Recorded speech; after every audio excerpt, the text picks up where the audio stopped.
আসসালামু আলাইকুম ভালোবাসার মানুষগণ, কি অবস্থা? সবাই কেমন আছেন আপনারা?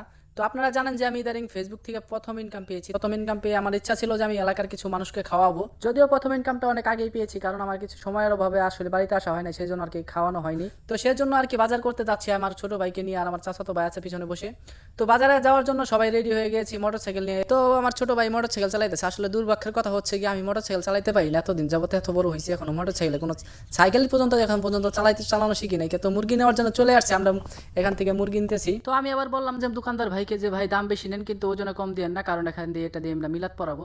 তো ভাই বললো আচ্ছা ভাই সমস্যা নাই, আমি ওজনে কম দেই না এমনিতেও। তো ভাইয়ের কাছ থেকে 5টা মুরগি নিয়ে নিলাম। 5টা মুরগি প্রায় আমাদের 11 কেজির মতো মুরগি হয়েছে। তো যাই হোক, মুরগিগুলো একটু বড় বড়ই ছিল। তো পরবর্তীতে দেখেন আমার আব্বু সেটা ধরে আর কি জবাই করছে। মুরগি জবাই করা শেষ, এখন টাকা দেওয়ার পালা। টাকা তো আমার আব্বু আবার এখানে টাকা দেওয়ার পরে এখানে বসে পড়লো, কারণ আর কিছু টাকা ভাঙতি টাকা পাবো আমরা, তো সেই জন্য যে আমার আব্বুর কাছে টাকাগুলো দিল। তো যাই হোক, টাকা দেওয়ার পরে দোকানদার ভাইকে বললাম ভাই মুরগিগুলো একটু ড্রেসিং করে দিয়েন। তো ভাই বললো যান আপনারা কই যাবেন, নিয়ে আসেন, আমি সমস্যা না ড্রেসিং করে রাখতেছি।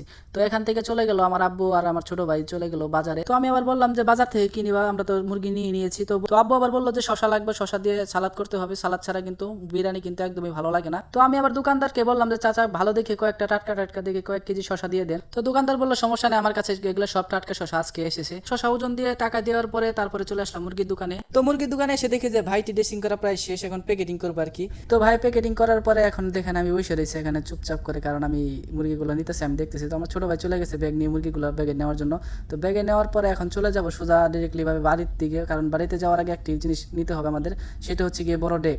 কারণ বড় ডেক আমাদের এলাকায় পুরো এলাকায় খুঁজলেও মনে হয় না একটি বড় ডেক পাওয়া যাবে। তো সেই জন্য আর কি চলে যাবো এখন আমরা ডেকোরেশনের দোকানে। দেখেন আমরা বাজার থেকে বের হচ্ছি, এখনো বাজার থেকে বের হয়নি। তো বাজার থেকে বের হয়ে এখন চলে যাচ্ছি আমরা ডেকোরেশনের দোকানে। আবার তো ডেকোরেশনের দোকানে যাওয়ার জন্য আমাদের যে মোটরসাইকেলটি নিয়ে যাবো এখন আমরা। তো মোটরসাইকেলে ছোট ভাই চলে বসলো, এখন পরে আমি বসলাম, পরে আমার চাচাতো ভাই বসলো। তো এখন মোটরসাইকেল চালানো রানিং, এখন আমরা চলে যাচ্ছি ডেকোরেশনের দোকানের দিকে। তো ডেকোরেশনের দোকানের দিকে যাওয়ার আগে বলে দিই যারা এখন আমার পেজটি ফলো করে নেই তারা অবশ্যই আমার পেজটি ফলো করে দিবেন। তো দেখতে দেখতে আমরা চলে কিন্তু আসছি সেই ডেকোরেশনের দোকানের কাছাকাছি প্রায়। তো ডেকোরেশনের দোকানের কাছাকাছি আসার পরে মোটরসাইকেলে রেখে আমরা এখন চলে গেলাম ডেকোরেশনের দোকানের ভিতরে। তো ডেকোরেশনের দোকানের ভিতরে ঢুকে আমরা বড় একটি ডেক নিলাম। তো ডেকটি তো এদিকে আমার বাবা আবার একটি গাড়ি নিয়ে এসেছে, ভ্যান গাড়ি। তো ভ্যান গাড়িতে উঠাতে হবে এটা এখন। তো ভ্যান গাড়িতে ওঠানোর আগে আমরা আর কি টাকা দিয়ে দিলাম, ডেকের টাকা দিয়ে দিলাম। তো ডেকের টাকা দেওয়ার পরে আমরা এখন ডেকটি ভ্যানের গাড়িতে তুলে দিব। তো আমার বাবা আর আমার চাচা দেখেন ভ্যান গাড়িতে উঠিয়ে নিল। তো উঠানোর পরে এখন আব্বুকে বললাম যে আপনি চলে যান, আমরা আসতেছি মোটরসাইকেল দিয়ে। তো আমার বাবা আর চাচা বললো ঠিক আছে আমরা চলে যাচ্ছি। তো তারা আর কি ভ্যান গাড়ি নিয়ে চলে গেলো। তো আমার চাচা আবার ভ্যান গাড়ি চালাচ্ছে, তো আমার বাবা চলে গেলো ভ্যান গাড়ি দিয়ে। তো আমরা আবার বললাম যে চল আমরা চলে যাই, আমরা এখন মোটরসাইকেল দিয়ে চলে যাচ্ছি বাড়ির দিকে। তো বাড়ির দিকে রওনা হয়ে গেলাম। তো আমাদের সামনে দেখেন আমাদের ডেকটি নিয়ে চলে যাচ্ছে। আর আপনারা যারা এখন ভিডিওটা দেখতেছেন আসলে হইতেছে গিয়া আমি কিন্তু এটা কিন্তু ফার্স্ট পেমেন্ট পেয়ে কিন্তু খাওয়ানোর কথা ছিল, কিন্তু আমি আর কি ঢাকা থেকে আসতে পারি না বিভিন্ন কাজের প্রেশার আর কি চাকরির জন্য। তো যাই হোক, এখানে মুরগি টুরগি কাটা হয়ে যাচ্ছে, দেখেন মুরগিগুলো খুব ছোট ছোট করে কাটা হচ্ছে, কারণ বিরিয়ানিতে দিব, সবার জিনিস মন মতো খেতে পারে সেজন্য আর কি এখানে বাটা ঘষা করা হচ্ছে। তো যাই হোক, বাড়ির লোক সবাই আর কি মোটামুটি কাজ করতেছে। এখানে আমার কাকি আর কি দেখেন, তো আমার কাকি আবার এখানে জাল ধরিয়ে দিচ্ছে, আর আমার ছোট ভাই এখানে পাতিলে পানি দিয়ে দিচ্ছে, কারণ এখানে হইতেছে গিয়ে এখানে পানি গরম করতে হবে, কারণ পানি গরম ছাড়া কিন্তু এখন ঠান্ডা পানি দিয়ে কিন্তু বিরিয়ানি রান্না করা যাবে না। তো আমি আবার এদিকে আমার ভাগনাকে নিয়ে কোলে নিয়ে দাঁড়িয়ে রয়েছি, আমার ছোট বোন আসছে আবার এখানে আমার সাথে ফাইজলিং করার জন্য। তো এখানে সব কিছু নিয়ে আসা হলো ঘর থেকে, কারণ এখন বিরিয়ানির মেইন প্রসেসে চলে যাবো, কারণ এখানে দেখেন আমরা রাঁধুনির যে মশলাগুলো আছে সেগুলো আনছি। তো এখানে প্রায় মোটামুটি সকল মশলা আনা শেষ, এখন দেখেন একটা দুধের প্যাকেট নিয়েছি, কারণ বিরিয়ানিতে দুধের প্যাকেট দিতে হবে। আর একটি কথা জানিয়ে রাখতে চাই, আমার কাকা কিন্তু অনেক ভালো রান্না করতে পারে, সেই জন্য আমার কাকাকে দিয়েছি, কোনো বাবুচি আনা হয়নি। তো এখন গরম পানিগুলো নামিয়ে রাখা হচ্ছে, কারণ এখন তো পানিগুলো পুরোপুরিভাবে গরম হয়ে গিয়েছে, সেই জন্য নামায় রাখা হচ্ছে।